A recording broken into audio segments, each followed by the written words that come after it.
We want to welcome you this morning to our Drainage District Board of Directors meeting posted for today, June 19, 2018. The entire court being present, we have a quorum. Please join us in prayer. Thank you, Judge. Let us pray. Father God, again, we give you many thanks, Lord, for another opportunity, another day that you've given us, Lord, to come serve, Lord. We thank you for the rain that you have brought, Lord. We continue just to ask for wisdom for this elected board that you've appointed, Lord. Give them your wisdom as they make all the decisions, affect them all, Lord, and more importantly, give them your peace, Lord.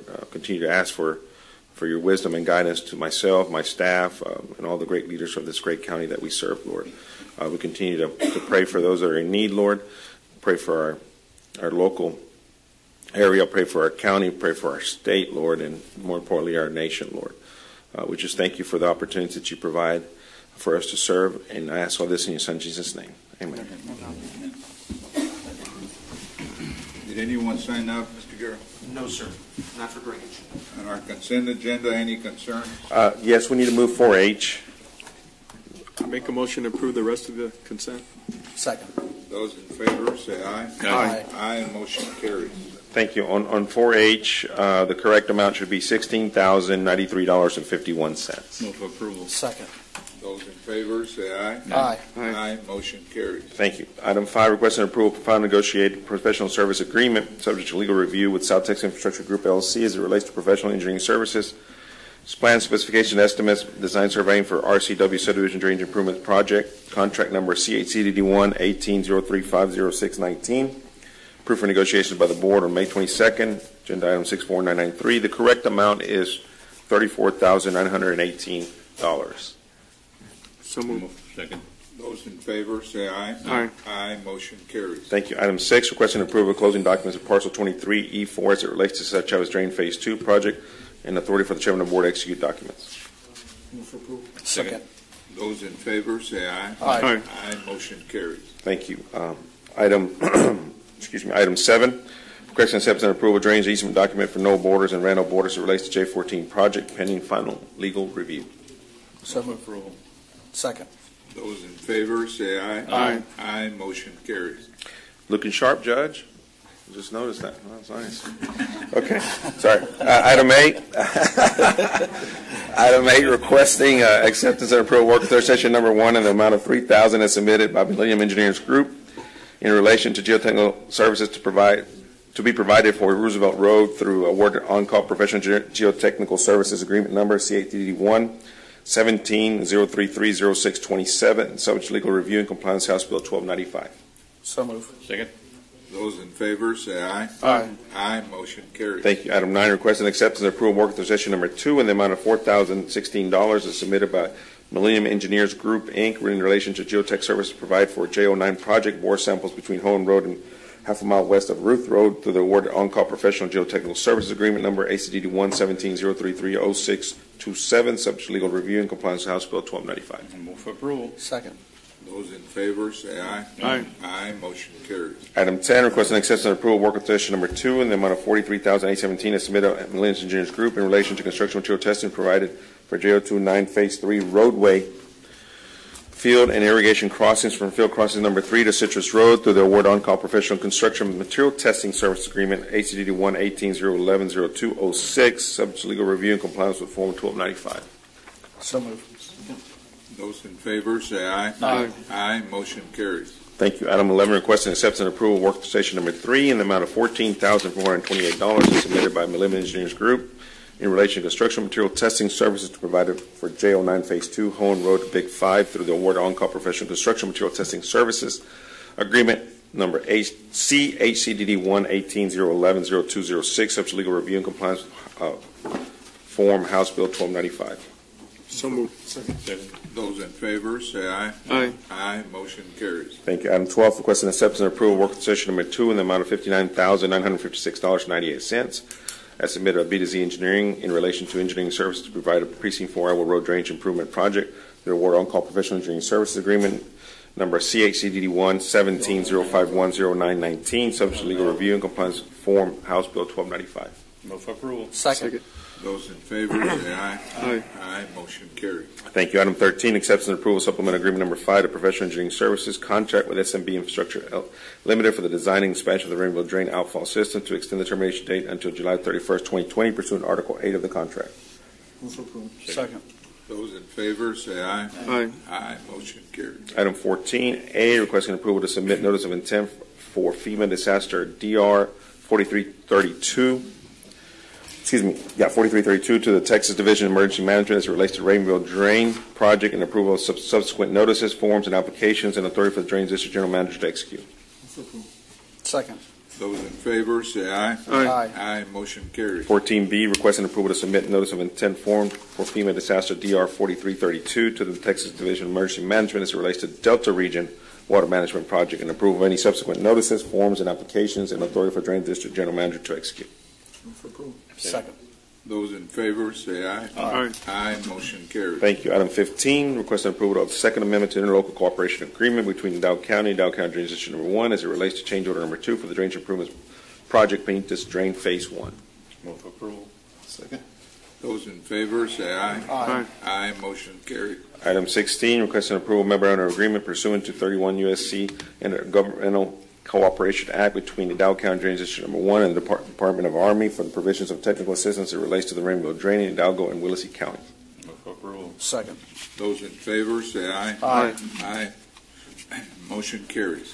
Thank you. Item 17, request approval of waterline access agreement between North Alamo Water Supply Corporation, Dow County Drainage District Number 1, and the City of Edinburgh as it relates to the fire protection facility for ACD Number 1 new administration facility. Move for approval. Second. Those in favor say aye. Aye. Aye, motion carries. Item 18, request approval to declare surplus approximately 235,000 cubic yards of filled dirt located at PSA lateral from US 83 to South Main Drain, insomuch as an attempt was made for the sale and removal through RFP number ACD 1-18-030-0606, advertised for 2 weeks, and no bids were received. Move for approval. Second. Those in favor say aye. Aye. Aye, motion carries. Item 19, requesting acceptance and approval of work authorization number 4 in the amount of $22,534.86 as submitted by LNG Consulting Engineers to provide geotechnical testing service for the Delta Reservoir Project Phase 1 through the Water Engineering Service Contract number CACD 1-17-014-0627 for Hidalgo County Drainage District Number 1 Delta Region Water Management Project, subject to legal review and compliance with House Bill 1295. So move. Second. Those in favor say aye. Aye. Aye, motion carries. Thank you. We have one small item on executive session. Pursuant to 551-071 and 072, need a motion to proceed to executive session. So move. Those in favor say aye. Aye. We will be in executive session for a short while. No action.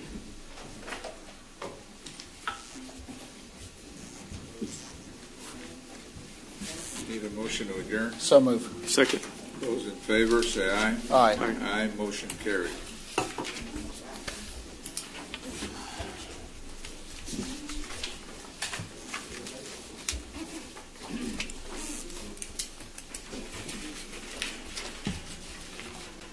At this time, we're going to be convening our regular meeting of the Hidalgo County Commissioners Court, posted for today, June 19, 2018. The entire court being present, we have a quorum. Please join us in our Pledge of Allegiance.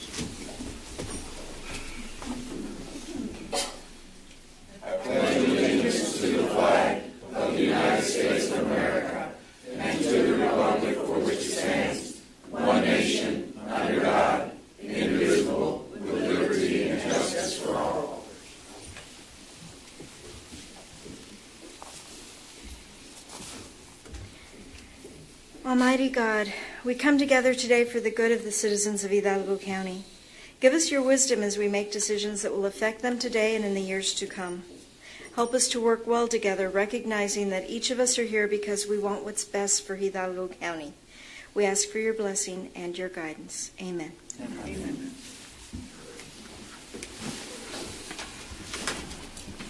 This time we're going to move up item 18A. It's a resolution honoring Sister Norma Pimentel.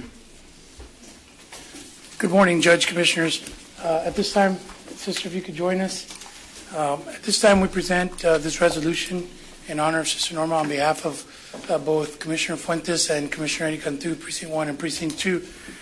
It is my distinct pleasure and honor to be able to recognize Sister Pimentel. I've known her for many, many years. I'm glad to have worked with her and hope that the good Lord allows us to continue working together and assisting her in all the good work that she does for all of the most vulnerable children that are coming across our border today. And Sister, thank you very much for all the work that you do. At this time, I'll read the resolution for your consideration. It reads, Resolution in honor of Sister Norma Pimentel. Whereas Sister Norma Pimentel, Executive Director of Catholic Charities of the Rio Grande Valley, received the University of Notre Dame's 2018 Laret Medal on May 20th. And whereas the Laret Medal is the oldest and most prestigious honor given to American Catholics. Established at Notre Dame in 1883, the Laret Medal was conceived as an American counterpart of the Golden Rose, a papal honor that attendates the 11th century. The medal has been awarded annually at Notre Dame to a Catholic whose genius has ennobled the arts and sciences, illustrated the ideals of the Church, and enriched the heritage of humanity. And whereas Sister Pimentel has overseen the charitable arm of the Diocese of Brownsville since 2008, providing a range of services that includes emergency food and shelter, housing assistance, clinical counseling, and pregnancy care to all 4 counties in the Rio Grande Valley. And whereas previous recipients of the Laret Medal include Civil War General William Rosencrantz, operatic tenor John McCormick, President John F. Kennedy, Catholic worker founder Dorothy Day, novelist Walker Percy, Vice President Joe Biden, Speaker of the House John Boehner, Cardinal Joseph Bernardin, labor activist Monsignor George G. Higgins, jazz composer Dave Brubeck, singer Aaron Neville, and actor Martin Sheen. And whereas Pope Francis personally recognized and thanked Sister Pimentel for her work with immigrants in a virtual town hall meeting that was featured on ABC's 2020 and 2015. Now, therefore, be it resolved that the Hidalgo County Commissioners Court hereby honors Sister Pimentel for her dedication to the Rio Grande Valley and her longtime advocacy for immigrants and refugees. So moved. Second. Those in favor say aye. Aye. Aye. Motion carries unanimously.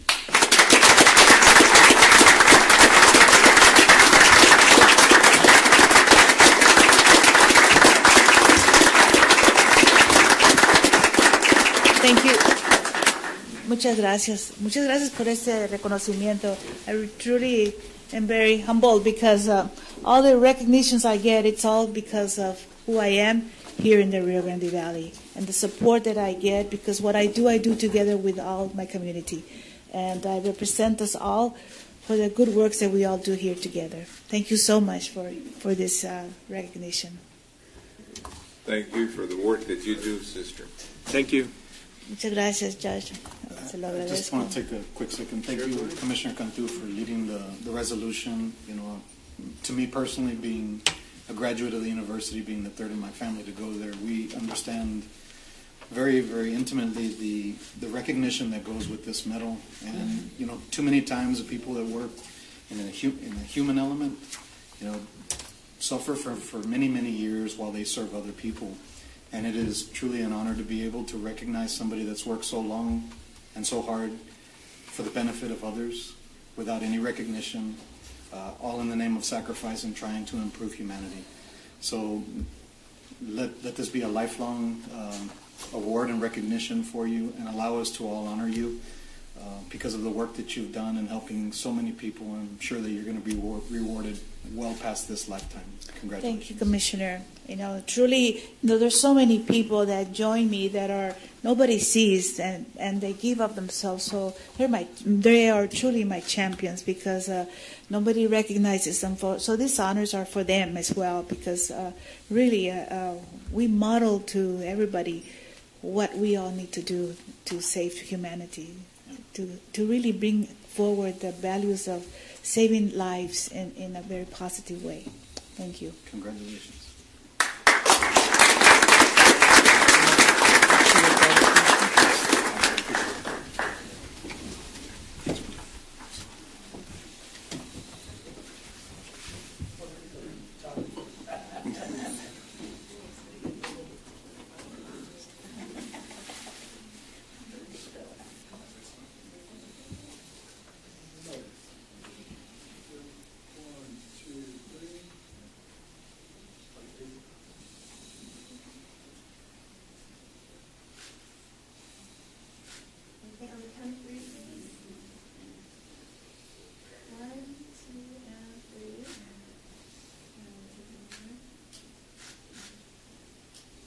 Thank you.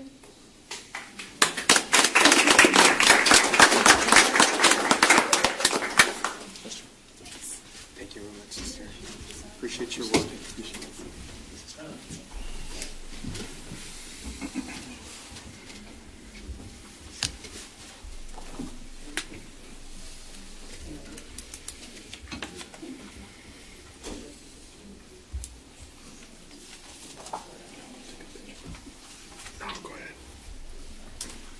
On our consent agenda, any concerns? Judge, if I may, I'm going to ask the court to take out of order the consent agenda, item 12 under consent, 12H 2, 4, and 6. Make a motion to approve the rest. Second. Those in favor, say aye. Aye. Aye, motion carries. And Ms. Marty, with respect to 12H 2, 4, and 6? Yes, I'm going to ask that the court and recommend that we approve subject to compliance. For now, we are having difficulty in having these companies understand the renewal process, but I would ask and recommend that it be done subject to that. If for some reason, and only because these products are not being ordered in the volume that these companies thought they might be, but I would rather take action this way, and if any of them do submit something of a withdrawal of their ability to renew, I'll bring it to you later. But right now we're working, we've already received some of the documentation. So I do recommend approval, subject to compliance. Move for approval. Second. Those in favor, say aye. Aye. Aye, motion carries. Thank you.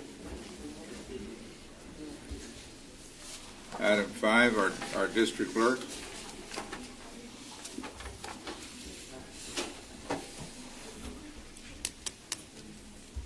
All right, we'll move on to item 6, our county clerk.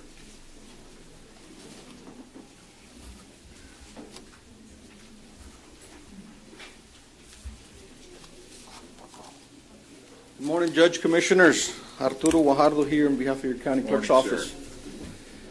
Judge, Commissioners, in anticipation of the much talked about courthouse, our management team has been trying to figure out how this is going to affect us. As you well know, our office is strictly a service-oriented office, so a lot of the foot traffic that's coming to the courthouse is visiting us.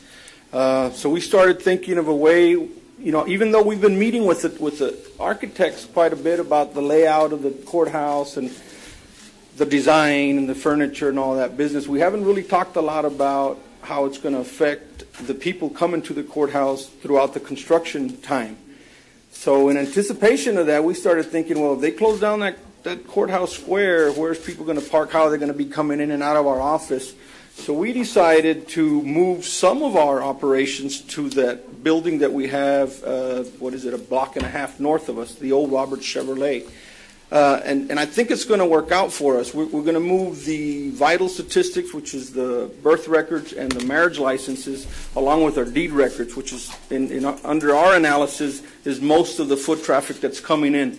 So we put together a little presentation that we're going to start putting out to the public in anticipation of that move, and I want to thank the Public Affairs Office and Jacqueline Trevino for doing that for us, and as well as our entire team that's been preparing for this, because we've already been moving furniture and getting ready and cleaning out and moving in, if you will.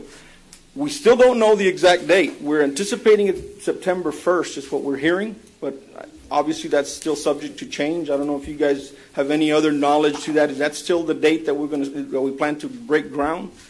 If it is, well, then we're prepared for it. So today is really just, we just wanted to start that conversation, start letting the public know what the county clerk's office is starting to do to better accommodate the citizens that are going to be coming for the services in our office. So with that said, I'd like for Jacqueline to play that little presentation for you, and then we can eventually share it along the way more on our websites and what have you.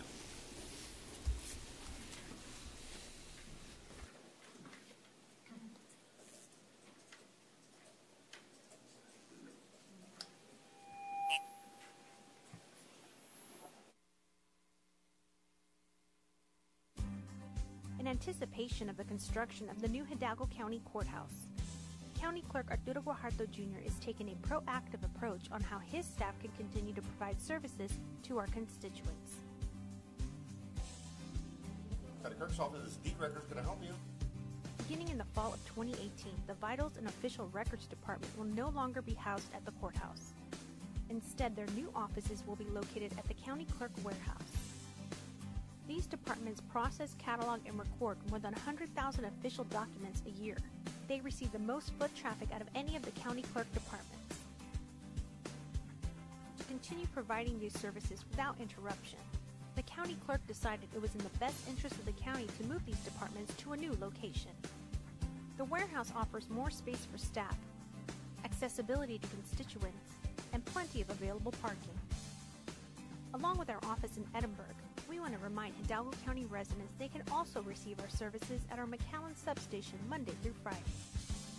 As always, County Clerk Arturo Guajardo Jr. is committed to providing the best and most convenient services to the public. We look forward to seeing you at our new location.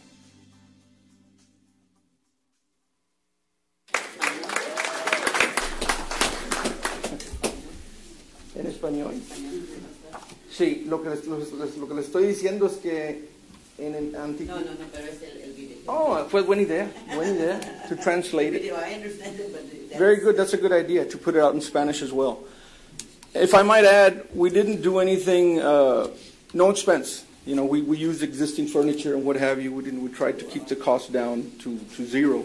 The only anticipated expense we're going to have is the communication line. Obviously, there's a lot of data being, going in and out of that section of our office. So we've been working with Valde, and we should get all that covered. But again, what we would need from the court is as we get closer, a more definite timeline. Hey, this is the day we're going to close that parking lot, and that gives us an indication as to when we need to move over there. I think that will best serve the public, at least for our office. We need to also start thinking about other things that are going to, like the jury pool and things like that. I know that's at the district clerk's office, but that's a lot of people coming into the courthouse.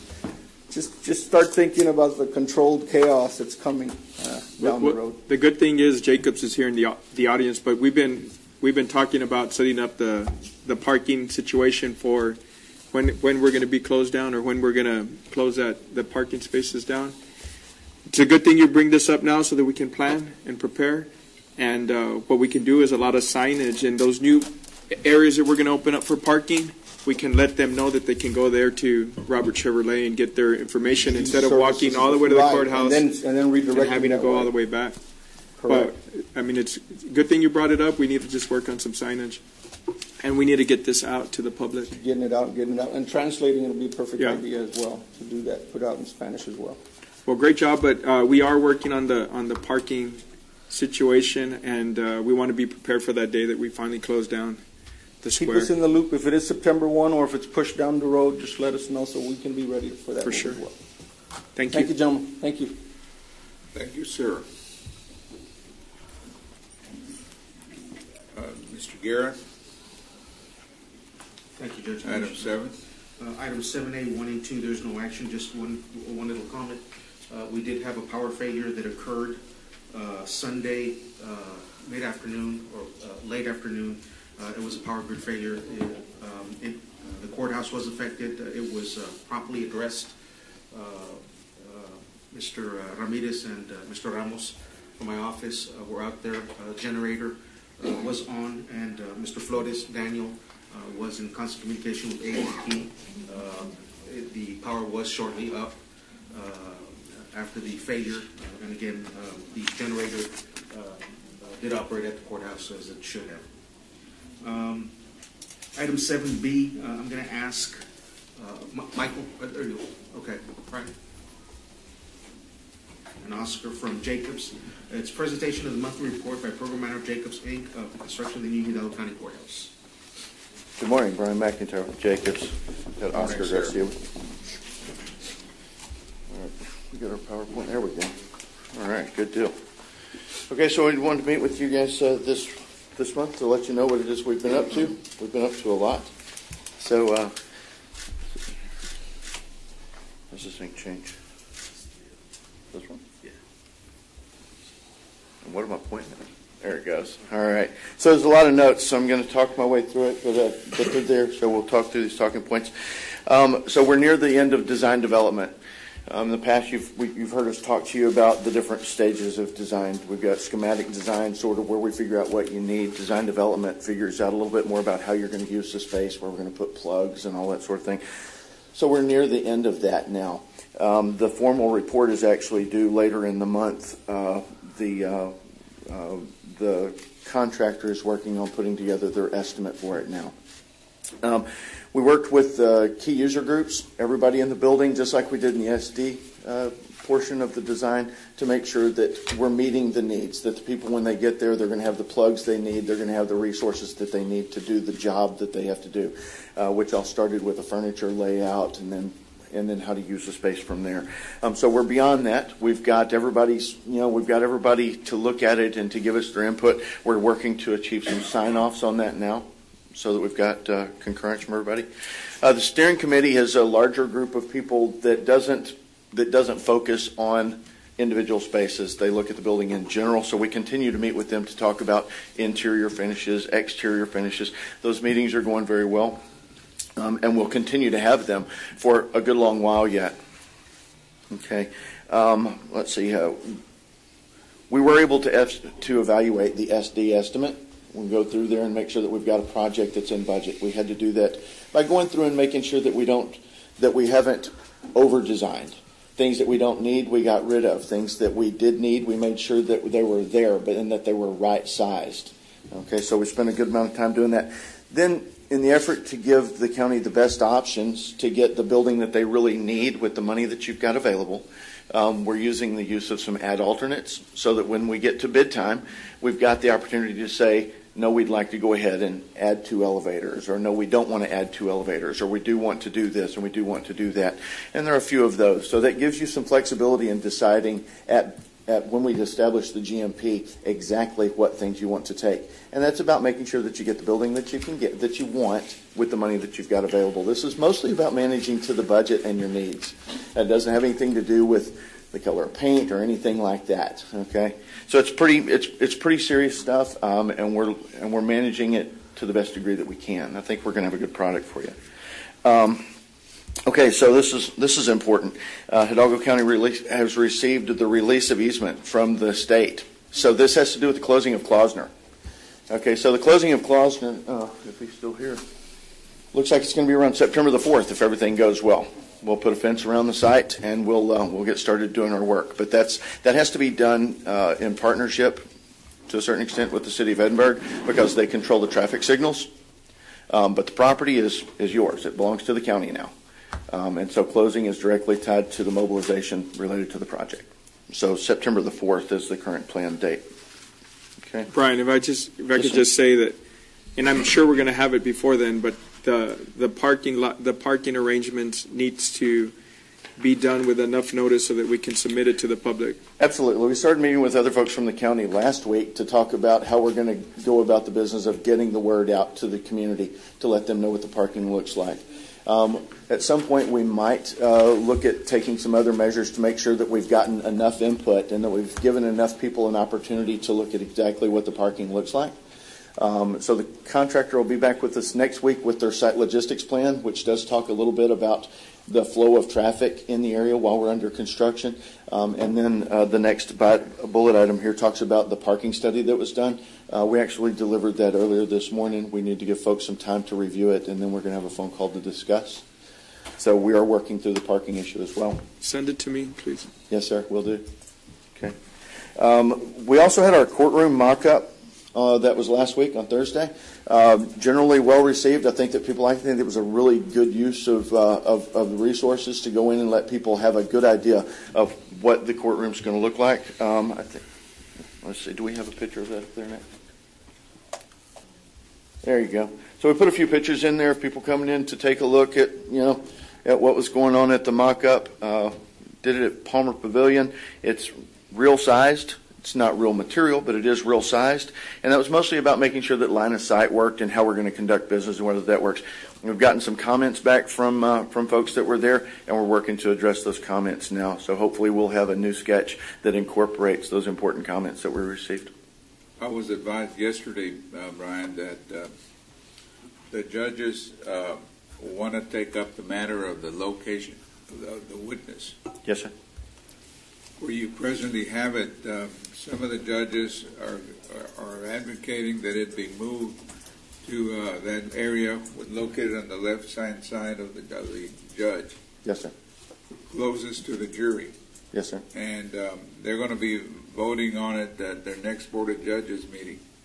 Yes, sir. And whatever the majority decides, that's what we're going to need to do. Yes, sir. We're going to try to get a sketch put together by the architect this afternoon, so that we can show people, okay, here's an alternate solution to what to what we've got right now, so that there's two options. I will say that I think that we probably won't have time to go in and revise the mock-up, unfortunately. But I think that now then, one of the things that we struggled with while we were in design is making everybody understand how large the room is. Because everybody kept looking at it, making a certain set of assumptions that the room would be similar to the size that they're in now. When they got there, I think that they were greatly pleased to see that they're going to be able to conduct business a little better in a larger room. But I think that they weren't prepared for just how much space that they were going to have and how the flow was going to be. So it's important that we had the mock-up and everybody got an opportunity to take a look. We're going to get a sketch put together so that everybody can take a look at it, and we'll decide one way or the other which it is we're going to build. On that front, the contractor is currently bidding what is in the documents, which is what's in the mock-up. We'll use the normal change management process to see if there's any cost impact, positive or negative, on that. I doubt that there's any schedule impact. But it's just switching places, isn't it? Well, it kind of it is. So they want to switch the space from where the witness currently sits to where a clerk sits.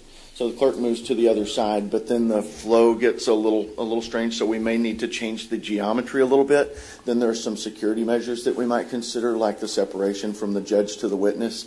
Currently, there is no separation from the judge to what would be the clerk. So there's some things like that we have to make our way through. So it's really not as easy as changing the name on the chair. I wish it was. That would be super easy.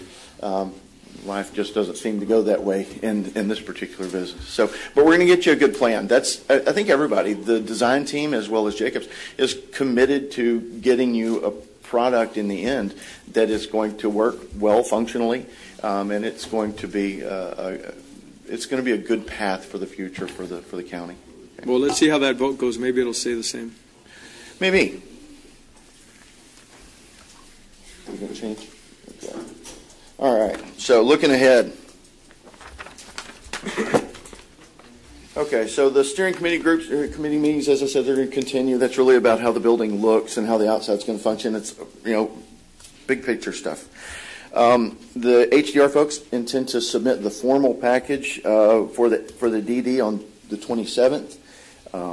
Morganti will submit their estimate on July the 10th. We intend to have a workshop between Jacobs, HDR, and the contractor to make sure that we go through that estimate, make sure that everything's covered. If we've got any issues, we're going to work our way through identifying what those issues are and determining the best path forward to address those. HDR will be seeking a notice to proceed to 50% CDs on July the 12th. The contracts currently have the provisions for VMS to take and make that to give that notice to proceed if the project's on budget. So that's why it's important that we have a project on budget so that we can get directly into CDs. Okay. Let's see here. HDR is going to deliver the early package on the 13th. That'll start the bid process for an early GMP from Morganti. Now, what this has to do with is the building foundation. So at that point, we'll establish what the cost is and the timeline for taking and mobilizing, putting a fence around it all, starting to tear out the asphalt, putting piers in the ground, and work on foundation and underground utilities. In doing that, in establishing the early GMP, our DD estimate becomes critical. Okay, if we don't have a DD estimate that shows the project and budget, then Jacobs will not make a recommendation to go forward into the early GMP. Okay. However, if we do have a good DD estimate from Morganti, then we will make a recommendation that we go forward with the early GMP and get started. So these are some really critical activities that are coming up. Just want to let you guys know where all we were with that. So we'll submit permits to the City of Edinburgh on the 14th so that they can start the review process. Hopefully things are going well. I think that we've already shared our early site plan with the city and started getting early review comments back from them. We have a Meet the Prime event scheduled for July the 18th. The folks at Morgani, even though they're from Houston, they'd like to reach out to as much of the subcontracting community as they can here in the Valley to give them the opportunity to bid on the work. They'd like to work with them and show them, hey, these are the requirements of working with the county, whether those are insurance requirements, bonding requirements, any of those kinds of things that it takes. Historical performance. How long have you been doing this work? Do you have outstanding lawsuits? Are you good? Basically we're looking to establish as strong a local subcontracting continuity as possible. Okay. And then finally, mobilization is still set for September the 4th. So if anybody has a question about it, that's the date that we've sort of set our crosshairs on. And that's the plan. Anything else that we've missed? Just want to circle back to the mock-up review session. I want to thank you all for coming out. We had 13 judges show up and with their staffs, with bailiffs, with court reporters and the like. So we had over 50 people show up to actually go through that session. So this has been vetted quite well with great input and the like. So I just want to thank you all for that and thank the judges for their input. As you can imagine, it's an important part of the process to build one time so that we can get the other 24 right without having to make changes. As you're probably all aware, the quicker we identify an issue, the cheaper it is to fix. If we had gotten way down the road to decide that we've got some of these issues, they would have been very expensive. So it is a good use of time and resources. So we do thank you. We appreciate it. Okay. A lot of people actually decide to forego that, and I think that it's a mistake on their part. I think it was a really smart thing to do. So, anything else? Any questions for us? Thank you. Thank you. At this time, we're going to move back to item 5A, our district clerk, Laura Hinojosa.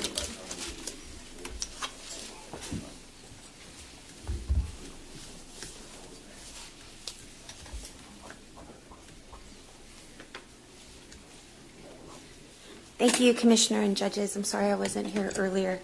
At this time, I am just here for an acknowledgement from you all with regards to a standard MOU to get access to the e-service filing. So it's a data file agreement between our office and the Office of Court Administration.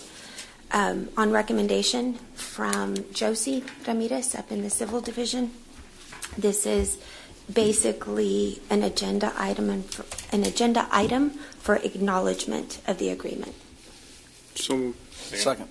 Those in favor say aye. Aye. Aye. Motion carried. Thank you. Thank you, ma'am. All right. Move back to item 7C. Thank you, Judge.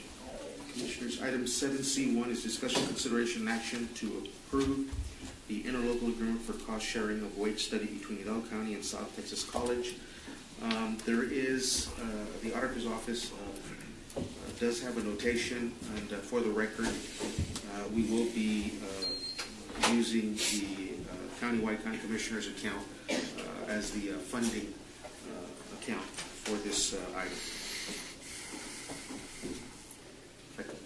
Who's actually doing this study?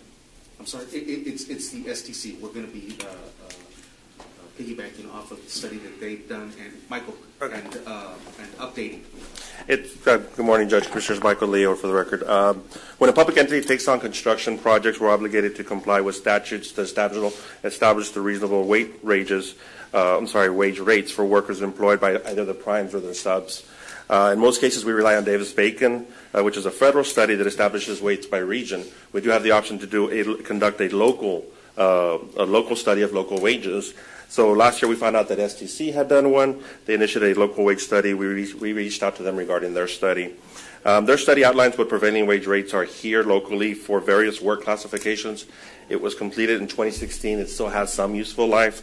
So in our communications with them, what this interlocal allows us to do is partner up with them, A, to use that study, make it ours, and B, also to update the study because it is towards the end. And if you'd like, we have Jacobs just to say a few words on it, because this actually is going to have a pretty big impact on the new courthouse project, and really all county projects, but specifically the courthouse project. So to clarify, this wage study is strictly for subs? No, sir. It's for anybody that's working under an hourly rate. So any of the tradespeople, even if they work for the general contractor, so if they've got people that are out doing general carpentry, form work, trim work, whatever, they're all going to fall under that. It's anybody that's not in management. Okay, so any of our hourly people that are working on the project are going to be subject to this, as they would with anything else. Currently, you guys use Davis-Bacon, with Davis-Bacon wage scale. It's a federal document, a federal study that goes out there, and it generally uses.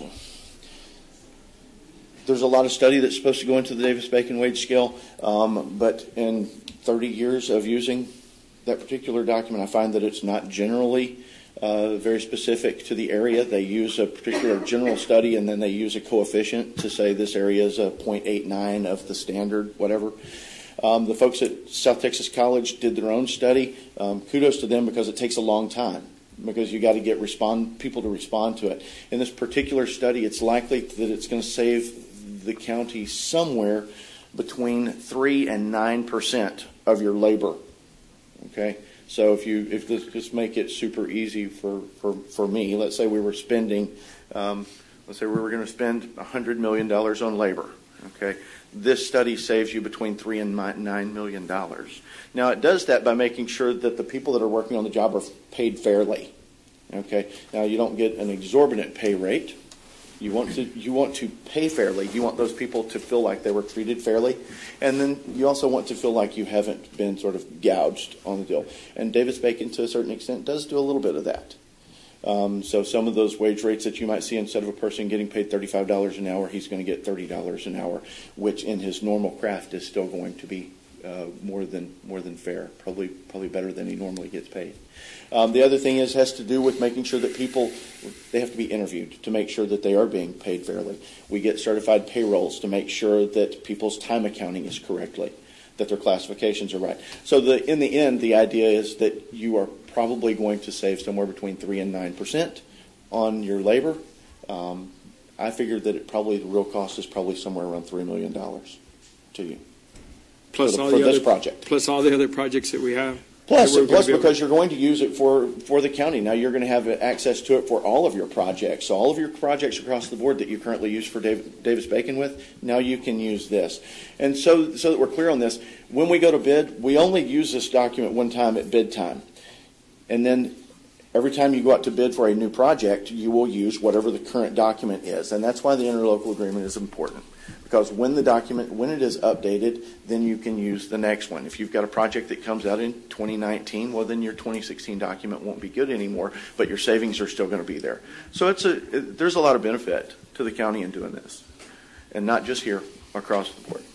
And I'm going to make an educated assumption that STC, when they had their $150 million bond, they wanted to get away from Davis-Bacon, so they created their own analysis, and so it helped them and it will help us.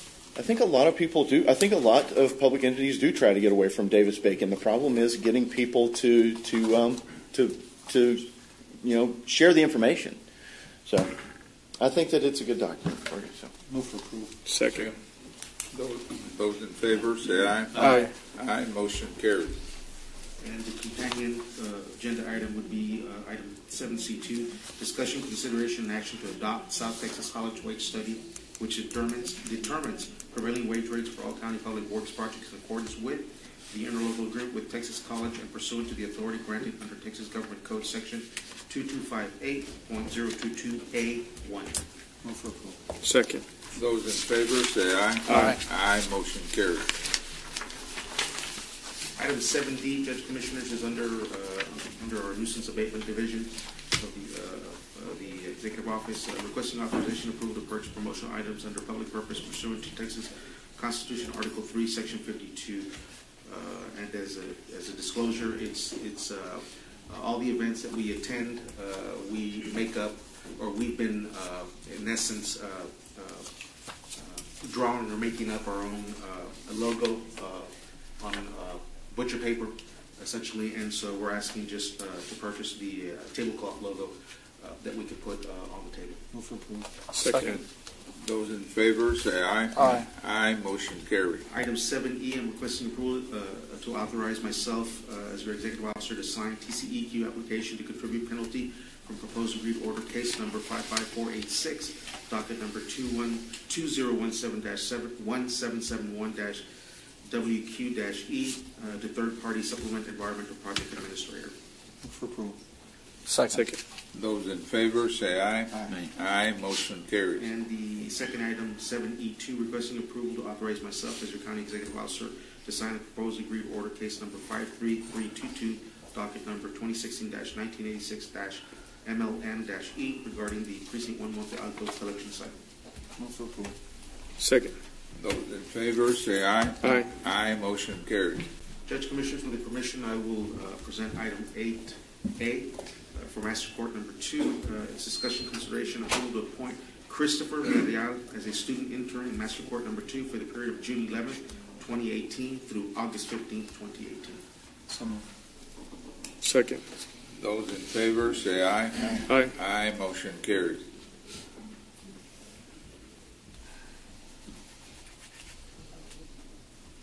Item 9, our human resources. Morning, sir. Good morning, Judge, Commissioners. Raul Ziliero, representing Human Resources. Item 9A, judges, we're requesting a waiver of the budget amendment policy for personnel-related amendments, and this waiver applies to actions that we take on general fund-funded positions. So we have a few there. So I'm requesting a waiver because we do have some below.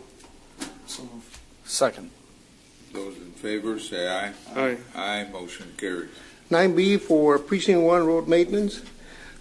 Precinct 1 is asking approval of the following personnel actions effective next full pay period, 6/25/2018.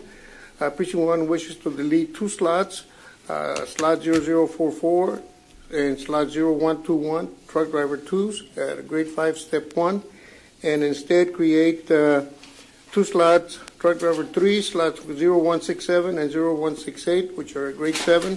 And this would be subject to funding from the precinct's road and bridge fund. So moved. Second. Those in favor say aye. Aye. Aye, motion carries. Item C for the District Attorney's Office. The District Attorney is asking approval of the following personnel actions effective upon Commissioner's Court approval. The District Attorney wishes to delete slot 0129, which is an inventory specialist 3 at a grade 8.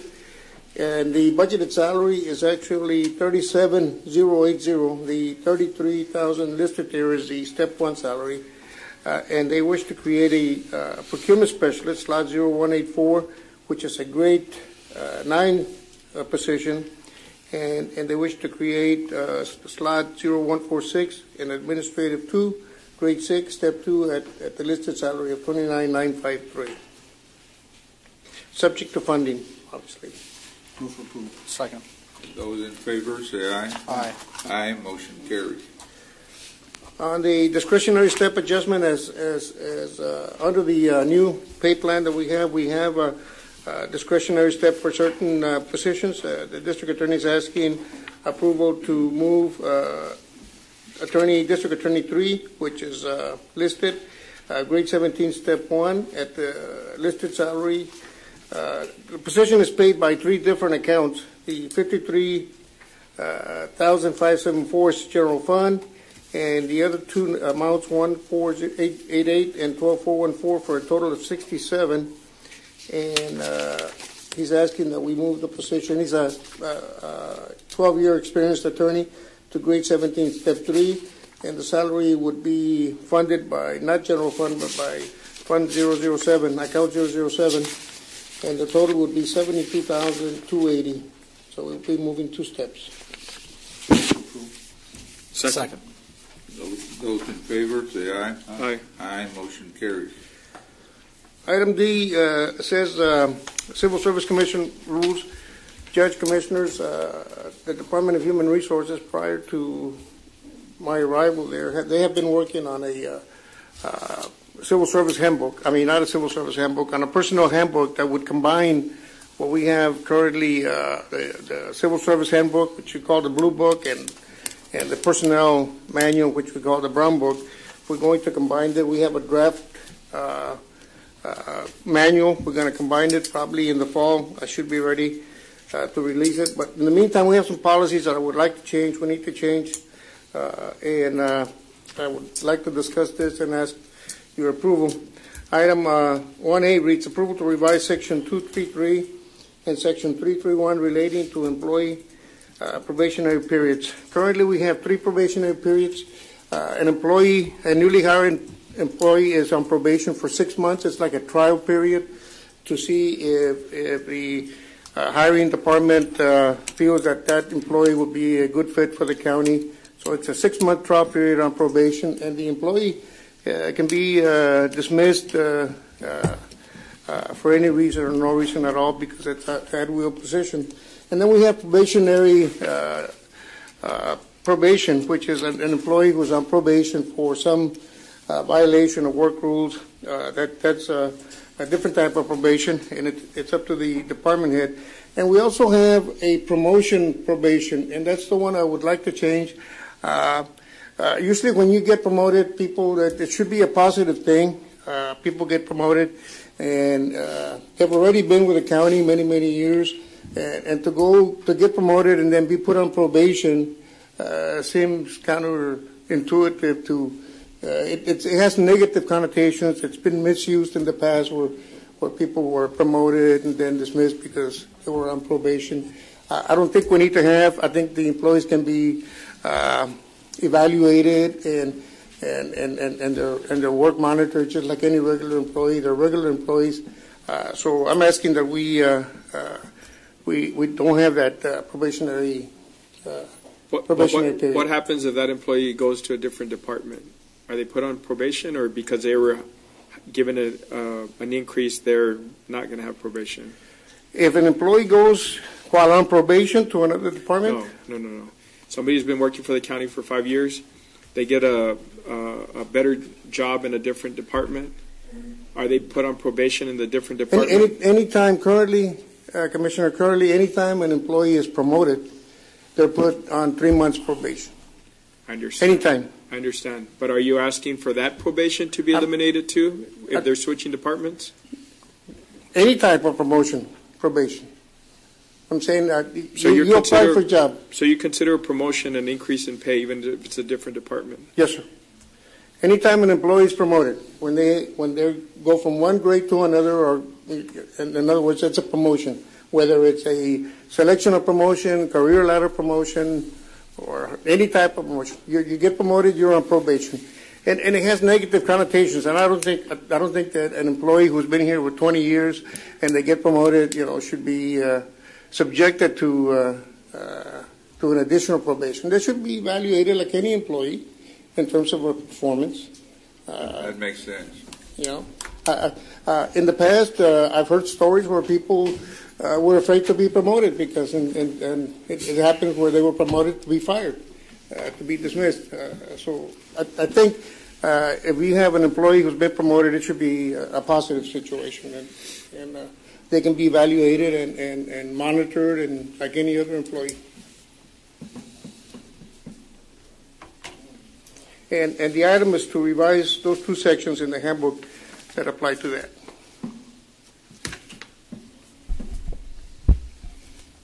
I just have a question. Me personally, I'd like to see the language change that we're voting on rather than just a description of what we're voting on. Does that make sense? The attachment has a language. Okay. Yes. Can we vote on it, Steve? Because I was listening to The only thing is it's up to y'all.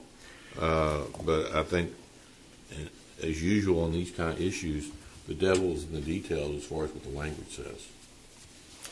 Basically, Counselor, what we've done on the attachments is that we just deleted all references to the 3 months probation from the policy, from the handbook, if the court approves it, as it's attached. I was just interested in what Commissioner Cantu was saying. I mean, I'm gonna disagree. I don't like that if somebody moves to a different department, even if it's a raise or more money, that they don't have probation, because that doesn't give that different department an opportunity to completely evaluate the employee. I know what your concern is, but I don't think that that's going to happen if they go to a different department. I don't think you're going to have 2 guys set up an employee that they move from one department to the other to fire them. I would just like that department to have the opportunity to evaluate the employee through a probationary period. But that's just me. They have the opportunity. I can understand that. They have the opportunity. What if you hire somebody from Yes, me yes. and you think they're going to be a great employee, Yeah. and then all of a sudden it's not, they go there to not work? within the department it's okay. Yeah, because you already know the employee. Yes, but I think that outside the department it's kind of. And I could see that happening in your scenario if it's within the department. If I have a bad employee, I set him up within my department to fire him, of course. I mean, we would want to guard against that. But if I'm hiring somebody that I don't know just based on their resume and their interview, I would like to have that opportunity. But that's just me. Well, whatever the court wishes, I could bring back the policy revised in such a manner where the policy would allow only for promotions that go Outside from the department. Outside the department. And I too would share that sentiment because of the mere fact that I've been in situations where, quite fortunately, we were able to evaluate them based on the probationary period because, from what we thought was a great employee, it didn't turn out to be. So I think you need to leave it in there. Okay, but I'll revise. I'll come back to court on this item with that kind of language. Okay. Thank you. Item B is approval to revise Section 2.18 relating to positions funded or reimbursed through a grant or through an interlocal agreement.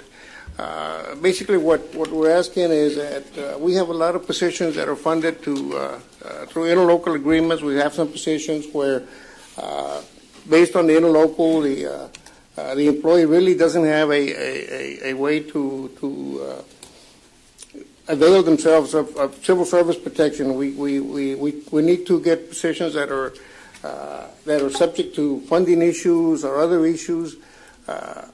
And what we're proposing is that they be non-exempt, that they be civil service exempt.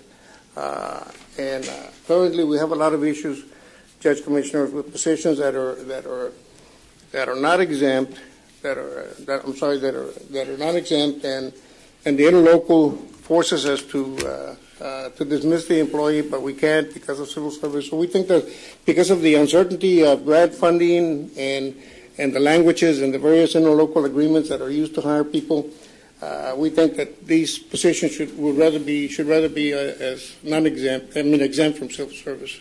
So that approval. So moved. Second. Those in favor say aye. Aye. Aye. Motion carried. Item C is approval to revise Section 2.18 relating to the personnel. The manual reads head or chief of each county department, non-elected. We have department heads that report. In the past, they used to report directly to Commissioner's Court before the creation of the executive office. These department heads are now supervised and have been supervised for a number of years by Mr. Guerra, the executive officer, and we're requesting that they be covered under civil service and that they be non-exempt from civil service. I like that they're exempt. This one catches me by surprise. I didn't see this one coming. I had talked to Mr. Guerra.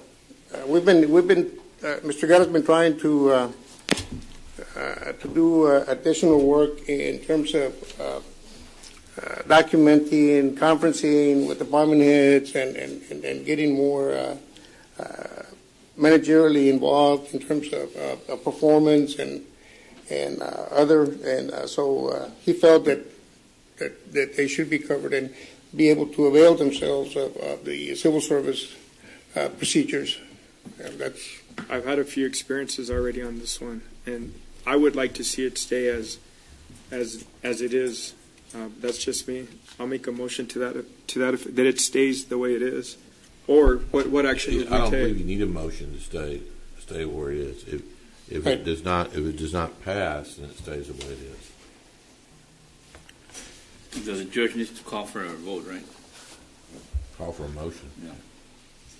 Hold on, just re-explain here. So you're saying the department heads are carrying a non-exempt status right now, currently? What are they? They're exempt from civil service. They're exempt. Civil service Okay. exempt, meaning they're at will. Okay. They're at will. That's a current state right now. That's the current state for department heads. And I'm talking about department heads that report Mr. Guerra, not the elected Yeah, the positions. health department has no elected officials. Yes, sir. That's correct. This would be like the department head, myself, Yes. the facilities department head, WIC, the health department, who are currently supervised and managed by Mr. Guerra, the executive officer. How many is every precinct supposed to have? 2? No, they wouldn't These are apply to the outside the precinct. I'm talking about this, but I'm talking about this is nothing to do with the precincts. Nothing to do with the precinct. Elected officials have 2 positions of trust, which are appointed, and the commissioners have 4. All elected officials have 2. The precinct commissioners have 4 positions that are appointed and considered positions of trust by the commission. These would be department heads that report to Mr. Guerra, such as the director of the health department, the director of planning. So you're saying the new change, they would report to civil service? They would report to Mr. Guerra, but they would have the civil service protections. They couldn't be fired. I share the same sentiment that Mr. Commissioner Cantu has. I mean, because department heads are held to a different standard. And that's exactly the response I've always gotten And we've when a always- department head is being discussed. Then there would be no action to be taken. Right. Very well. Item 2, those are listed there because we have the counterparts are in the Brown Book. So there was no action on 2A. In terms, we're asking approval to revise section 4.20 relating to positions funded or reimbursed through a grant or through a non-local. The court did approve it under the other manual, under the Blue Book, so we're asking approval under the personnel manual, the Brown Book. So move. Counterpart. Those in favor, say aye. Aye. Aye, motion carried. And item C, which relates to the employee probationary period, I'll bring that back with language In 2 weeks, sir. that we discussed. Yes, sir. The classification and compensation plan. This is the new policy new policies that we implemented with the new pay plan. I'm asking approval to revise section .08. I'm sorry, no action on item A. It's B that I need approval to revise section 8.04 related to within-step increase. The within-step increase is the mechanism we're going to use to move people from one step to another. It involves 3 criteria. It involves performance, it involves time and step, and it involves conduct. In the performance criteria in the handbook, we listed satisfactory performance, and I'm requesting that we change that to exceeds requirements. In other words, an employee's performance should be at a higher than normal in order to qualify for step increase, not just the normal, which is the minimum expected. So I just want to make that change. So it would go from satisfactory performance to exceeds requirements. I like it. So move. Second. Those in favor, say aye. Aye. Aye, motion carries. That's all I have. Thank you, Judge Okay, Commissioners. I've got a question. Yes, sir. Can I ask about salary increases or no? For Step and grade. Step and grade. It relates to step and grade. Yes, step and grade. What's the salary you got for truck drivers? I believe there's different grades. Yes, no, I understand, but what is a truck driver? I think it's 29.8. See, it's going to be very hard. 29.8. Yeah, no, I'm already doing some work on I that. spoke to Valdi about it. Yes, sir. No, sir. Working on that. Yes, you mentioned that. You mentioned that when we implemented the plan, Commissioner, and we're looking at some analysis in some other areas so that we can possibly come back. I believe they're right now it's grade 5, 7, and 9, and we may have to change that to 7 or 6, 8, 10, something like that. But we're doing some analysis. Yeah, so that 'cause we I'm pretty can, sure, Mr. Cantu, you've been seeing a lot of people advertising that they want Class A CDLs. I mean, all over That and the mechanics, the entry-level Yeah, mechanics, mechanics, when we post them, I mean, it takes forever to fill them. Yes, no, we're looking at And some then of the they leave. fuel. We're looking at some of the fuel trade positions in terms of, and when we get our analysis done, we will probably come back to court just to regrade those positions to the appropriate level. I should have that in a couple of weeks. All right. You saw that in a previous motion, we changed the grade because we can't find people with the appropriate certification to move some of the material that we need moved. So I think consider certification requirements, especially on some of the materials that we're moving. And like Commissioner Fuentes says, he deleted the twos and created the threes. What I'm going to do when we do the analysis, Commissioner, actually we can keep the positions 1, 2, and 3, but the grades will be higher, so the salaries will be a little higher. Okay? I have one other question. Has this been reviewed by, I know it hasn't been reviewed by my office, has it been reviewed by the DA's office, the Civil Service Division? Yes, I work with Mr. Victor Garza on these. And has it been reviewed by the Civil Service Attorney? No, I have to go to Civil Service next. I haven't. But it has been reviewed by the DA's office? Yes, sir.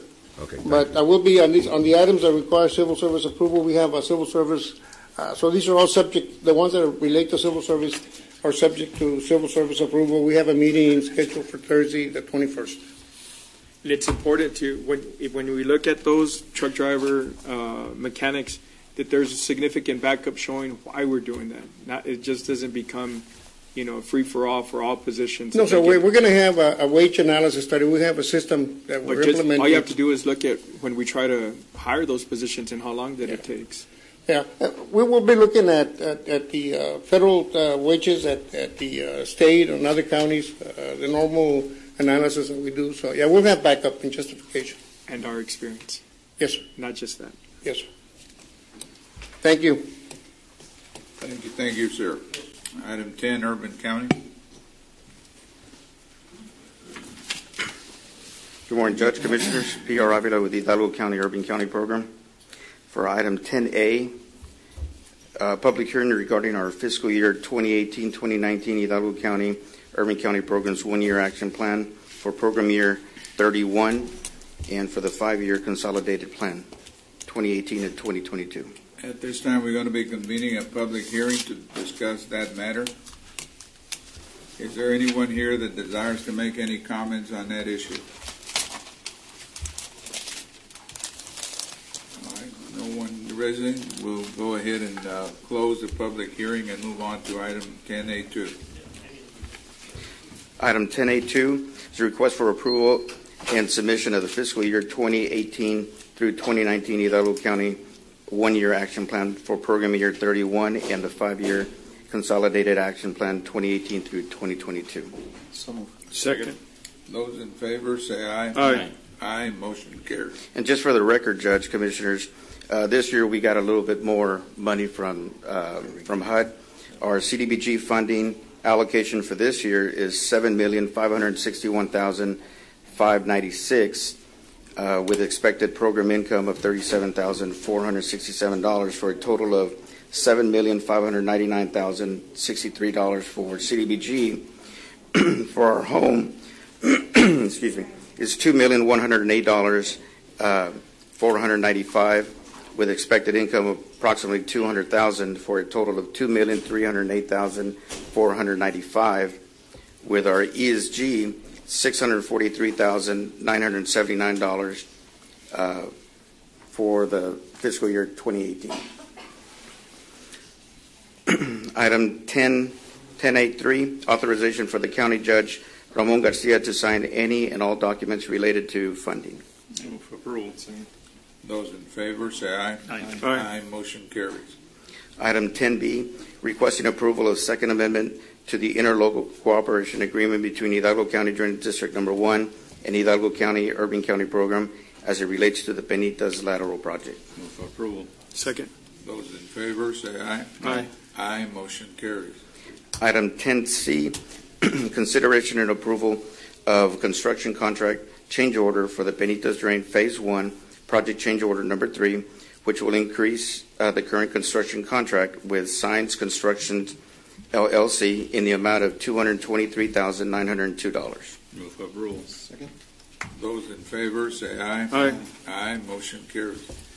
Item C2, consideration and approval to authorize the county judge to sign any and all documents associated with change orders and amendments pertaining to the GLO contract number 12-406-000-6453. Move for approval. Second. Those in favor say aye. Aye. Aye. Motion carries. Item 10D, 1, subject to compliance with House Bill 1295, when and if applicable. The Urban County Program, on behalf of the City of La Joya, is requesting approval of a best and final negotiated contract for professional engineering services with Hinojosa Engineering, Inc. in the amount of $20,000, utilizing CDBG fiscal year 30 street improvement funds. Move for approval. Second. Those in favor say aye. Aye. Aye. Motion carries. Item 10D2, approval of work authorization number 1 for Hinojosa Engineering, Inc. in the amount of $20,000. Move for approval. Second. Those in favor say aye. Aye. Aye. Motion carries. Item 10E1, subject to compliance with House Bill 1295, when and if applicable, the Urban County Program, on behalf of the City of Granjeno, is requesting approval of a best and final negotiated contract for professional engineering services with Hinojosa Engineering, Inc. in the amount of $54,450, utilizing CDBG fiscal year 29 and 30 Granjeno Parks funds. Move for approval. Second. Those in favor say aye. Aye. Aye. Motion carries. And item E2, approval of work authorization number 1 for Hinojosa Engineering in the amount of $54,450. Move for approval. Second. Those in favor say aye. Aye. Aye. Motion carries. Real quick, Yes, sir. before you leave, on 10E1, is there something related to the recreational facilities for Precinct 1? For this one, no, sir. No, because it's listed on the agenda, just making sure. Probably for some of the paybacks, they're using some of the old money that was lent out at one time to Precinct 1. All right, thanks. It's just an accounting. Thank you. Thank you, Mr. Rogers. Yes, sir. Item 11, our Health Department. Good morning, Judge Commissioners. Eddie Olivares, Hidalgo County Health and Human Services. I have several items today. Item HA, requesting approval of the Memorandum of Understanding between South Texas College and the County of Hidalgo by and through Hidalgo County Health and Human Services Department. The purpose of the agreement is to have STC, South Texas Community College, South Texas College, provide training on management of public health data. Move for approval. Second. Those in favor say aye. Aye. Aye. Motion carries. Item B is requesting approval to submit extension request for Title V fee-for-service prenatal, medical, and dental grant contract. The extension is to run from September 1st, 2018 to August 31st, 2019 in the amount of $144,029, sir. Move for approval. Second. Those in favor say aye. Aye. Aye. Motion carries. Item C is requesting approval to submit extension request for Title V fee-for-service child health and dental contract. Grant contract. The extension is to run from September 1st, 2018 to August 31st, 2019 in the amount of $30,535. For approval. Second. Those in favor say aye. Aye. Aye. Motion carries. I have several items under the Healthcare Funding District. Item D1, discussion and consideration and approval to draw down funds for the dish rep, monitoring, and anchor payment in the amount to be determined by Health and Human Service Commission. Instructions from the local provider participation fund, or the LPPF, and general fund with IGT transfer date and statement date of July 2nd, 2018. I have the figures and I want to read them for the record, sir. These are subject to funding up to, dish rep would be $9,285,330.72. That's $9,285,330.72. Under the monitoring, under LPPF, it will be $142,297.85. $142,297.85. Under the anchor, it will be under general fund. It will be $121,131.50 for a total of $9,548,760.15. Move for approval. Second. Those in favor say aye. Aye. Aye. Motion carries. Item B is approval certification of revenues as certified by the county auditor for the local provider participation fund, LPPF, and the amount to be determined by HHSC, which I just read. Move for approval. Second. Those in favor say aye. Aye. Aye. Motion carries.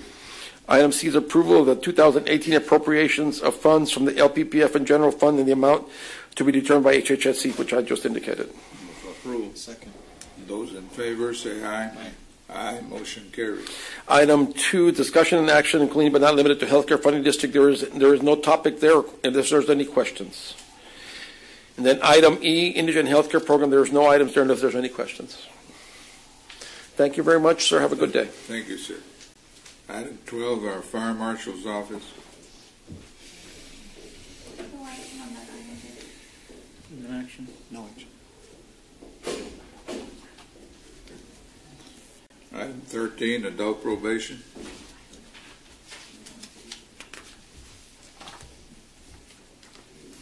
Good morning, Judge, Commissioners. My name is Faustino Lopez, representing the Adult Probation Department, and I'm here on item 13A, requesting approval for certification of revenues as certified by the County Auditor for the DWI grant program, income in the amount of $2,564. Move for approval. Second. Those in favor say aye. Aye. Aye. Motion carries. Approval of appropriation of the DWI program income, GPI, in the amount of $2,564. For rule. Second. Those in favor say aye. Aye. Aye. Motion carries. Approval of certification of revenues as certified by the County Auditor for the DWI grant program, income in the amount of $2,588. Move for approval. Second. Those in favor say aye. Aye. Aye. Motion carries. Approval of appropriation of the DWI program income, GPI, in the amount of $2,588. Move for rule. Second.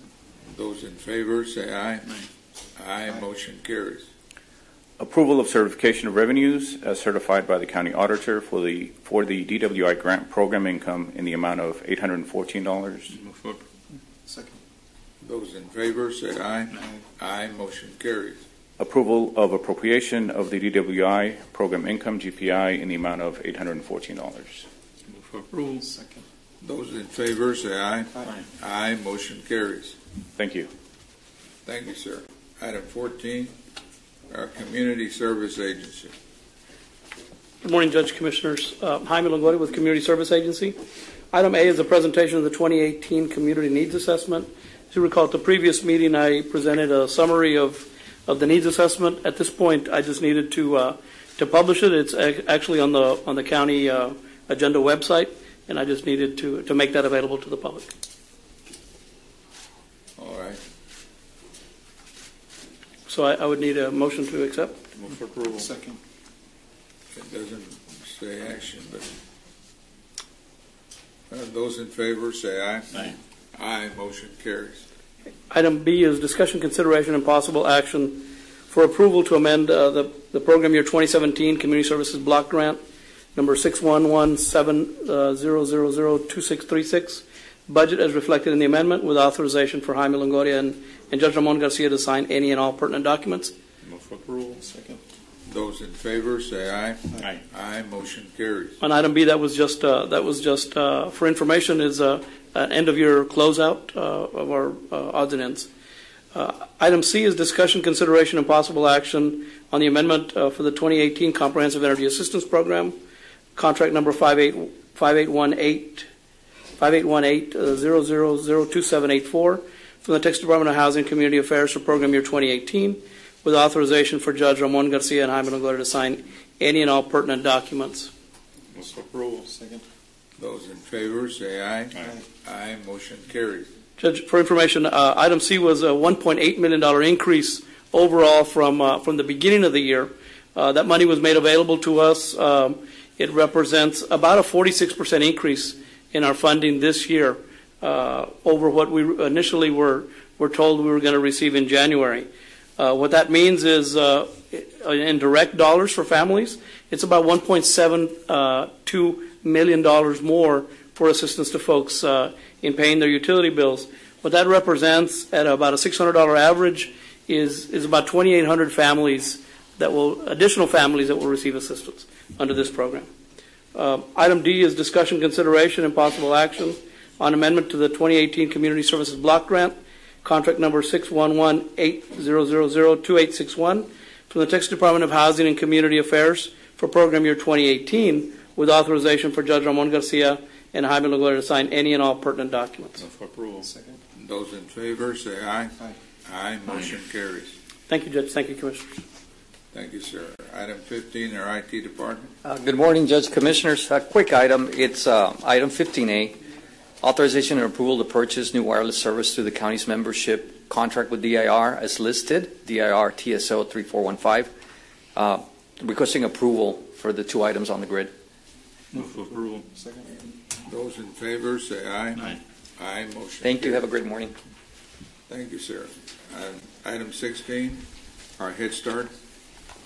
Good morning. Good morning.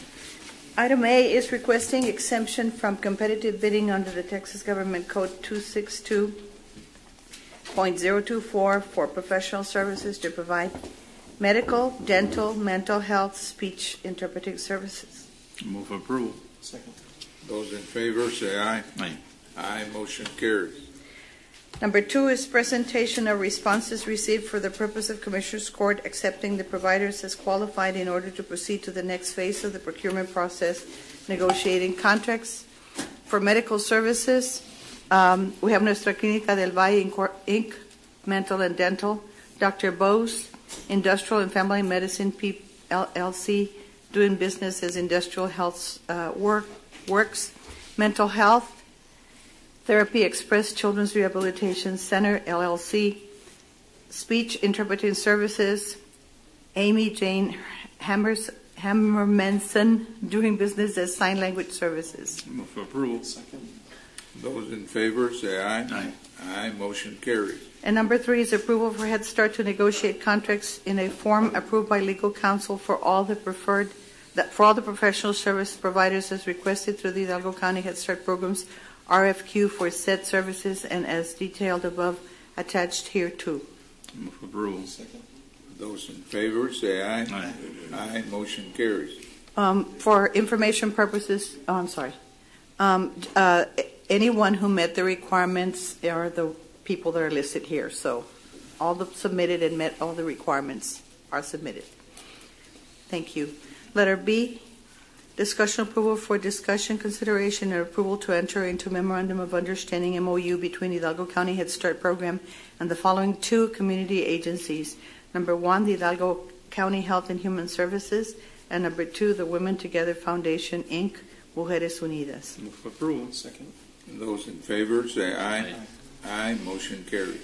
And then letter C is discussion approval of program calendars for program year 2018-2019. As you are aware, 10 districts, we participate or partner with 10 districts, so we have 10 calendars to coincide with the district, and then we have our own program calendar, and we adjust as we need, coming to you for any changes in the future. Okay. Move for approval. Second. Those in favor say aye. Aye. Motion carries. Thank you. Thank you. Thank you very much. Item 17, our WIC program. Good morning, Judge and Commissioners. Clarissa Ramirez on behalf of the Hidalgo County WIC program. Here to present on item 17A. 1, requesting approval for correction to the regular agenda item number 63760 from February 27, 2018, Exhibit A, due to incorrect description of name, a political subdivision, and asset number to state property. Move for approval. Second. Those in favor say aye. Aye. Aye. Motion carries.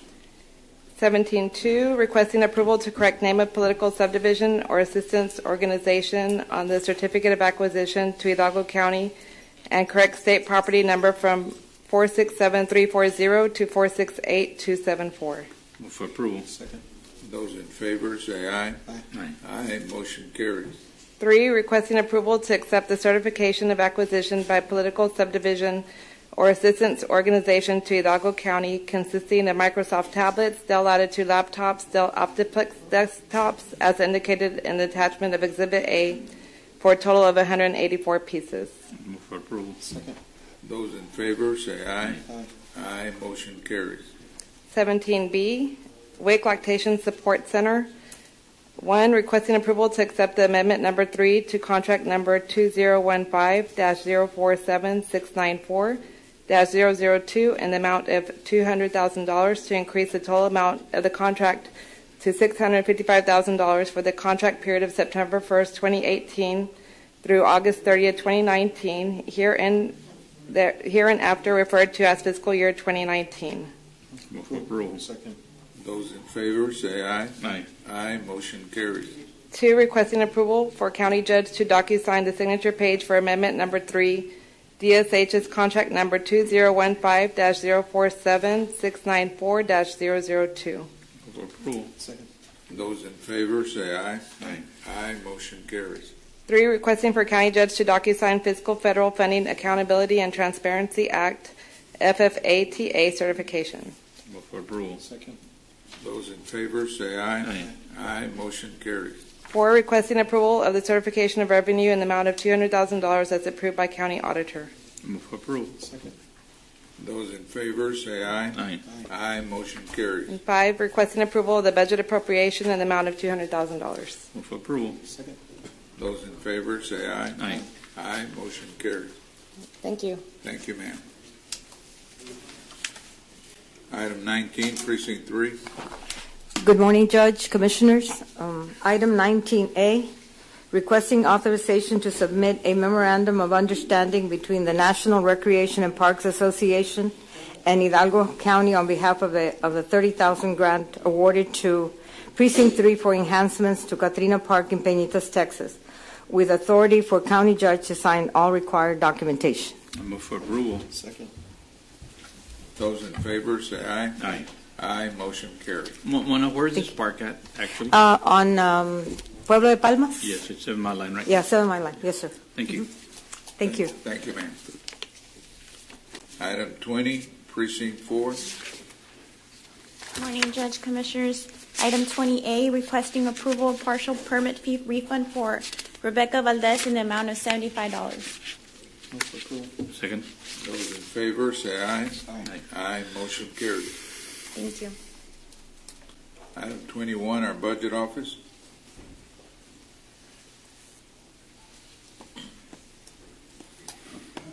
Morning, Judge, Commissioner Sergio Cruz, Department of Budget Management. Item 21A is requesting approval for payment of Hidalgo County's share of El Morillo drain expenses to the Rio Grande Regional Water Authority, totaling $143,875.79. Move for approval. Second.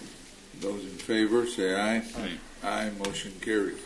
Item 21B is requesting approval for payment of cancellation fees to the Hilton Garden Inn, totaling $191.08. Move for approval. Second.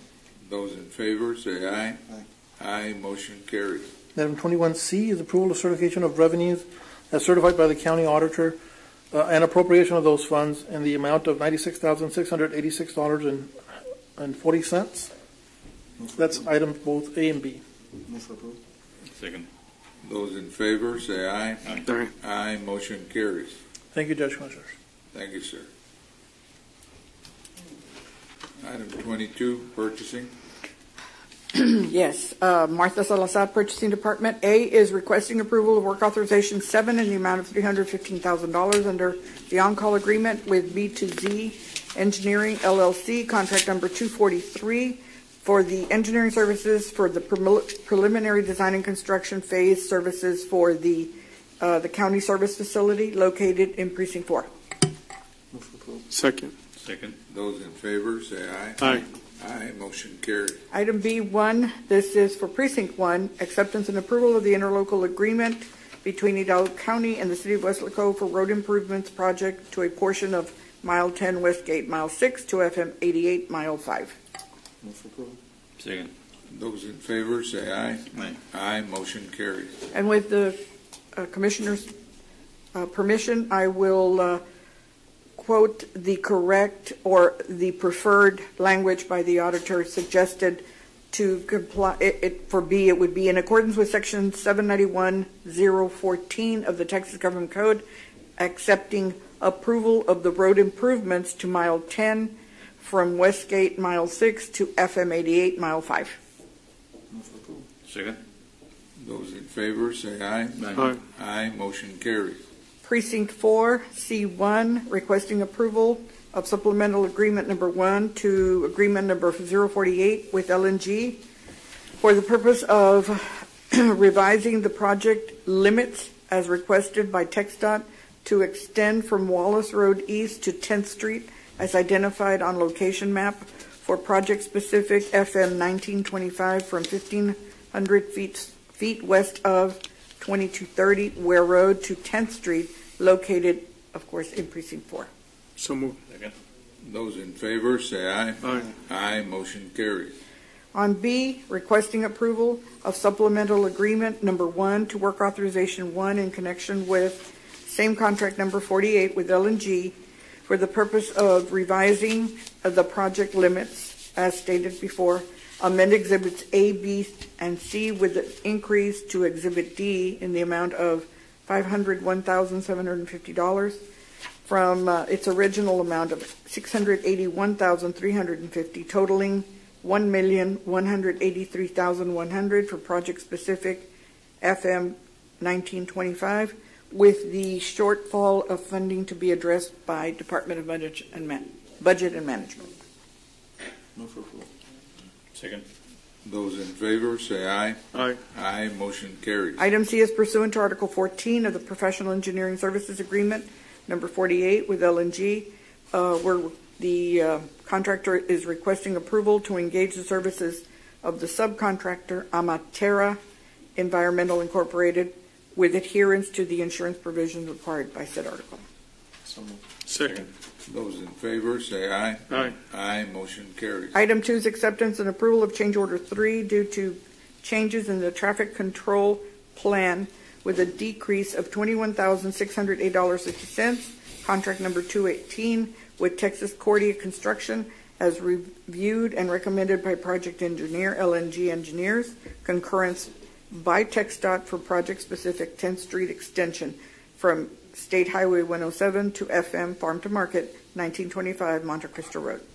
Move for approval. Second. Those in favor say aye. Aye. Aye. Motion carries. Going on to the next one, item D. This is for Health and Human Services Department. Item 1, presentation of the scoring grid for the purposes from the appointed evaluation committee for the purposes of Commissioners Court to declare and rank the sole submitted response received from UTRGV Medical School as qualified in order to proceed to the next phase of the procurement process. We had 6 packets distributed. 1 packet was withdrawn. 1 ended up being submitted from UTRGV. It qualifies with a total average score of 87.25. I need action. Move for approval. Second.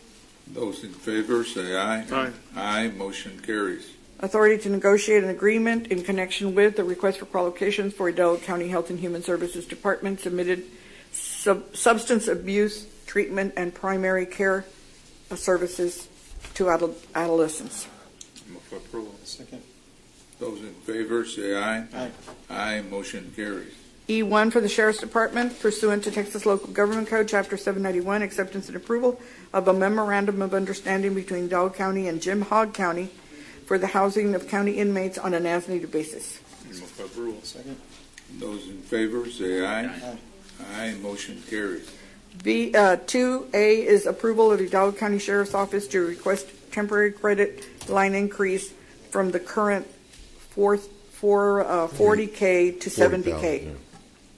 40,000 to 70,000. Move for approval. Second. Those in favor say aye. Aye. Motion carries. And B part is authorization to provide and forward as required by Citibank to the county the county's financial statement. Second. Those in favor say aye. Aye. Aye. Motion carries. 3 is requesting exemption from competitive bidding requirements pursuant to Texas Local Government Code 262-024A7A, an item that can be obtained only from one source. Move for approval. Second. Those in favor say aye. Aye. Aye. Motion carries. B is requesting approval of sole source declaration for Montgomery Technology Systems, LLC, for the purchase through the requisition and PO protocol of the MTS and any needed software upgrades related equipment, parts, and/or components, etc., for the Hidalgo County Adult Detention Facility, including all funding sources, programs, and entities, with the declaration to remain in effect unless otherwise revoked by Hidalgo County Commissioners Court. Move for approval. Second. Those in favor say aye. Aye. Aye, motion carried. For the county clerk, that's F1, acceptance and approval to enter into an interlocal agreement with Texas Department of State Health Services, Vital Statistics Section, and Hidalgo County for issuance of birth certificates for a 5-year period to commence on September 1st, 2018, expiring August 31st, 2023, with authority for Arturo Guajardo Jr., County Clerk, to sign on behalf of the county. Move for approval. Second. Those in favor say aye. Aye. Aye, motion carries. Item 2 is acceptance and approval of a licensed agent agreement between Hidalgo County and the Texas Parks and Wildlife Department, permitting the county clerk's office to act as agent in issuing licenses, endorsements, and similar items to individuals as pursuant to the Texas Parks and Wildlife Department Code Section 12.0702, effective September 1st, 2018, expiring August 31st, 2023, with option to extend initial 5-year period under the same rates, terms, and conditions. Move for approval. Second. Those in favor say aye. Aye. Aye, motion carries. G1 is this countywide program, bid that we have going on. This is pursuant to the procurement packet requesting action to appoint and select evaluation committee members for the purpose of scoring and ranking and evaluating the RFP, which will be going out on number 154, and that's a solid waste collection. I don't know if you're going to assign one person from each precinct in the county judge's office. I guess we're going to appoint 2 from each precinct, or what? I just need one. I just need one for my, just Mondo for my precinct. All right. My chief as well, Mayor Suarez. And Yolanda for me. And Joseph? He's gone. Well, you give me authority to ask him. All right. Okay. I appoint Mona, but if she leaves, then it'll be Sarah. Well, are you going to leave or not? It'll be one of those. Okay. But Mona first, and then Sarah. And yours was Mrs. Chapa? Or Right. And then, of And course, you're going to have Sergio? we're going to ask Joseph. Yes, that's why I put others. Ray Salazar for the DPM department. Okay. And purchasing will coordinate the situation. And we will ask Commissioner. All right. Commissioner Precinct 4 for his. Do we need a vote on that? Yes. Move for approval. Second. Second. Those in favor say aye. Aye. Aye, motion carries. Thank you. That's all I have. Thank you, ma'am. Did anybody sign up?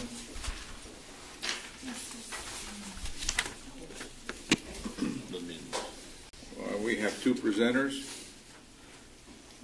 First presenter is Fern McClarty.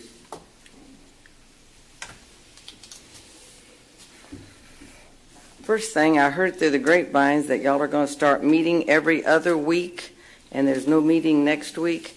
I looked in the closed session. Y'all don't have that to talk about in the back, so couldn't you put that out during the meeting instead of waiting until afterwards and letting us find out when we show up or whatever? It'd be nice if y'all did that for the public. Commissioners, I am here today to help you with the courthouse funding. I know I can do this because my husband tells me this every year when we start planning for the coming year. You are planning to spend too much, is the first thing he says. Cut something and identify the bare minimum that we can live on. The Commission has increased courthouse fees, created policies to punish people for non-payment of fees, and encouraged the appraisal district to increase property values. I know you say you don't, but I think all the taxing entities wish for that, because we have $31.4 billion with a B that are taxable assets, and y'all are hoping that next year's will be $32.7 billion. If I had that, I could take care of our funding easily. This commission has restructured its debt and extended it for 30 years and will borrow $149 million in 2018, and still it is not sufficient to pay the estimated $23 million per year to cover the debt you will create. But the most interesting part of this financial plan is the repayment strategy of paying only the interest on the loan as part of the maintaining the existing tax rate. What happens when the full payment is due, or if the property values don't go up as much as y'all think it will in the future? My recommendation is to cut out the extras, the administration building, road improvements, and the 6th and 7th floor of the courthouse. And finally, reduce the number of courtrooms. The public can see that the building is only 50% of the time used. It seems that this court is willing to increase the number of homeless families than to make district judges or any of the judges come to work. But the most important question is what happens to the people whose income does not increase? They're on a fixed income, and all the property values keep going up. Your spending keeps going up. We understand that they're looking to bring the hospital district back and put another tax on top of the people that live here so that everyone can go to a for-profit facility. These are the questions that are facing you, and I'm hoping that the people, when you sleep at night, maybe their faces will show up. And I would like to know why HR is not putting the dollar amount on the agenda, like 9B, the dollar amount. They're not doing that for several weeks. I also have received complaints about people. One of them, or the main one, is always from the Kmart building, but I understand there might be one in the county judge's office that are bringing their children to work.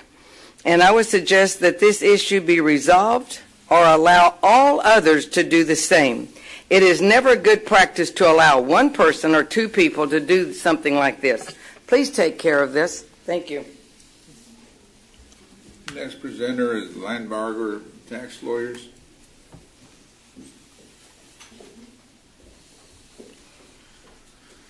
Good evening, Judge, Commissioners. Kelly Salsad here on behalf of Linebarger. In an effort to assist taxpayers in any questions they have about their property taxes, the Linebarger office, in conjunction with the Hidalgo County Tax Assessor's Office and the Appraisal District, are offering a series of free educational presentations about property taxes, and all are invited to attend. Once again, it's a free presentation. The Tax Assessor Collector, Paul Villarreal, will be present, as well as the Appraisal District Assistant Chief Appraiser, Jorge Gonzalez, as well as a representative from Linebarger, and to explain every aspect of the property tax cycle, from appraisal to assessment to delinquency. This latest property tax cycle presentation will occur on Thursday, June 21st from 5:30 to 7:30 in the FAR City Hall Commissioners Room. That's on 118 South Cage Boulevard on the 2nd floor in the great city of FAR. If anyone has any questions, they can contact Anissa De La Garza, who's present this morning, at 289-7954. Thank you for the opportunity. Have a great morning. Thank you, ma'am. At this time, pursuant to 551-071 and 072 of the Texas Government Code, I need a motion to proceed to executive session. Move for approval. Second. Those in favor, say aye. Aye. Aye. Motion carried. We will be in executive session.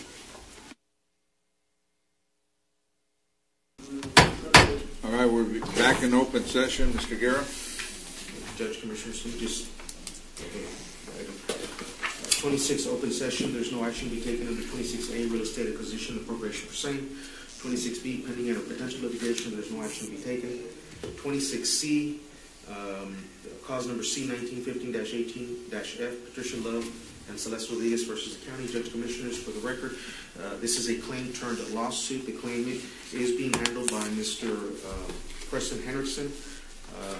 But out of an abundance of caution, since it's turned into a lawsuit, I'd like to go to item 25A, requesting exemption from competitive bid requirements under Texas Local Government Code, Section 262-02484, professional service for the provision of legal services representation in connection with litigation. Second. Those in favor, say aye. Aye. Aye. Motion carried. 25B, engagement with the firm of Preston Henriksen for the provision of legal services representation in connection with litigation and authority to submit letter of engagement subject to compliance with House Bill Code 95 specific to 26C, cause number C-1915-18-F, Patricia Love and Celeste Rodriguez versus County. Second. Those in favor, say aye. Aye. Aye, motion carries. 26D, claim of Beatriz Sandoval. Judge Commissioners, I'd like some authority to make an offer in the amount of $221.49. Second. Those in favor, say aye. Aye. Aye, motion carries. Item 26E, EEOC charge number 31C-2018-008996C, Georgina C. Bermudez versus Hidalgo County. Just as a disclosure, Judge Commissioners, we did have mediation on this matter last week, and there was a continuance on the mediation, so we will continue with that mediation, and we will proceed as directed. Okay. There's no need to go back into closed or open session. We have adjournment. Prior to adjournment, Judge Commissioners, our next Commissioners Court meeting will be July 3rd. So not next week, but the following, July 3rd. Motion to adjourn. Second. Those in favor, say aye. Aye. Aye, motion carried. Thank you, Jim.